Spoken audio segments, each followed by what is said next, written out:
You need to show up to work just like the accountants and just like the people that work in schools, and you need to really have the discipline in order for the ideas to come.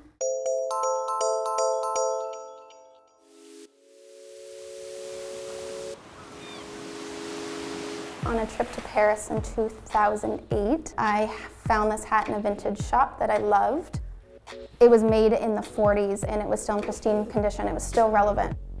In 2008, finding a well-made hat was pretty much obsolete. You had the option of going to a bespoke milliner, or you could get a mass-produced hat from China. So I wanted to make something that could withstand that amount of time and be found 40 years later, still in its pristine condition, and make that accessible to people at a modest price point.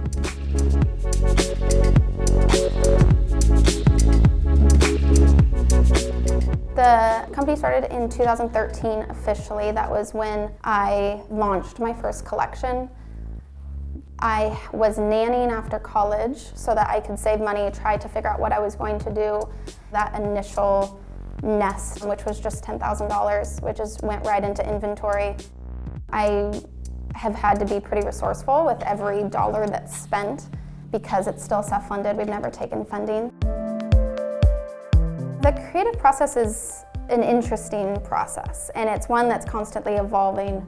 A lot of times I work with my hands. I'll actually get tapes or get molds of clay and just form things and start cutting stuff up and making some sort of prototype that I can do physically here. And then my design assistant will take it and she'll put it into a CAD format with design, like specific specifications. And then that gets translated onto our factory. For me personally, the creative process isn't regimented. It is structure in the morning to focus on self-care. It's constant check-ins in the middle of the day to journal, to meditate. You're gonna get stuck and you're gonna get frustrated and it's gonna be awful. And instead of judging that, you take a step back and just know and appreciate that that's part of the process, so that inspiration can strike wherever you are. To see a celebrity wearing something it really is like a surreal feeling. There are two girls in particular that wear hats all the time that just makes me really giddy. Chrissy Teigen, mainly because my dad is a massive John Legend fan, and Rosie Huntington-Whiteley. I think that she was the idea of who I was starting a brand for, someone who is not only beautiful, but she's smart and she's really empowered, so it's really great.